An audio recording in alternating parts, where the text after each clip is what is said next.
സംസ്ഥാന സ്കൂൾ കലോത്സവത്തിലേക്ക് നാടകത്തിൽ വിജയപ്രതീക്ഷയുമായി ഇത്തവണയും കൊല്ലത്തെ ഒരു സ്കൂൾ ഒരുങ്ങുന്നുണ്ട്. നീരാവിൽ SNDP ഹയർ സെക്കൻഡറി സ്കൂളിലെ ഹൈസ്കൂൾ വിഭാഗം കുട്ടികളാണ് വിജയത്തുടർച്ച ലക്ഷ്യമിട്ട് തയ്യാറെടുപ്പ് നടത്തുന്നത്. സമകാലിക വിഷയത്തെ അടിസ്ഥാനമാക്കി തയ്യാറാക്കിയ നാടകവുമായി പ്രകാശ് കലാകേന്ദ്രത്തിലെ വേദിയിലാണ് 10 പേരടങ്ങുന്ന സംഘത്തിന്റെ കഠിന പരിശീലനം.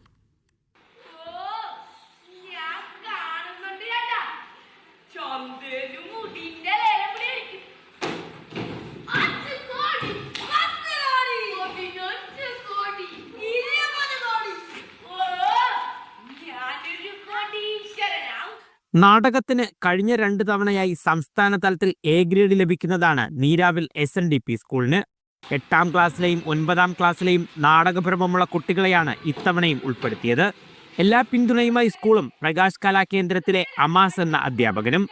ആഴ്ചകളായുള്ള കഠിന പരിശീലനം വിജയം നേടാൻ സഹായിക്കുമെന്ന് കുട്ടികൾ ഉറപ്പിക്കുന്നു.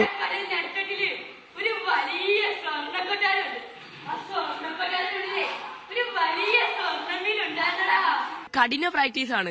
നമ്മൾ രാവിലെ തുടങ്ങിയിട്ട് ഉച്ചയ്ക്ക് ബ്രേക്ക് എടുക്കും, പിന്നെ തുടങ്ങും, പിന്നെ 9 മണിയൊക്കെ ആയാലും തീരത്തുള്ളൂ രാത്രി.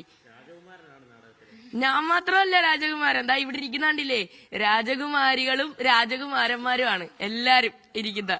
കപ്പടിച്ചിട്ടേ വരത്തുള്ളൂ, ഷുവർ കപ്പടിക്കും ഞങ്ങൾക്കുള്ളതാണ് കപ്പ്. ഓരോ വർഷവും തിരഞ്ഞെടുക്കുന്ന വിഷയങ്ങളാണ് പ്രത്യേകത.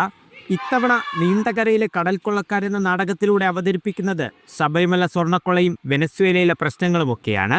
സ്വർണ്ണക്കൊള്ളയും അതുപോലെ തന്നെ പലതരം വിഷയങ്ങൾ നടന്നുകൊണ്ടിരിക്കുകയാണ്. ഇപ്പോൾ കടലുമായി ബന്ധപ്പെട്ടിപ്പോൾ വെനസ്വേലയിലെ എണ്ണയുടെ കാര്യം തന്നെയാണെങ്കിലും ഒക്കെ എടുത്തു കഴിഞ്ഞാൽ ഇതെല്ലാം മനുഷ്യന്റെ ഒരു കടന്നാക്രമണമാണ്. അതിലേക്കാണ് എത്തുന്നത്. കാര്യം സ്വർണത്തിനും മണ്ണിനും എണ്ണയ്ക്കും ഒക്കെ വേണ്ടിയിട്ടുള്ള മനുഷ്യന്റെ ഒരു ആക്രമണം അത് ജീവജാലങ്ങളെയൊക്കെ എങ്ങനെ ബാധിക്കുന്നു എന്നുള്ളതാണ്. അരങ്ങിൽ രാജകുമാരന്മാരും രാജകുമാരിമാരും കടൽക്കൊള്ളക്കാരുമൊക്കെയായി തകർത്തഭിനയിക്കുകയാണ് കുട്ടികൾ.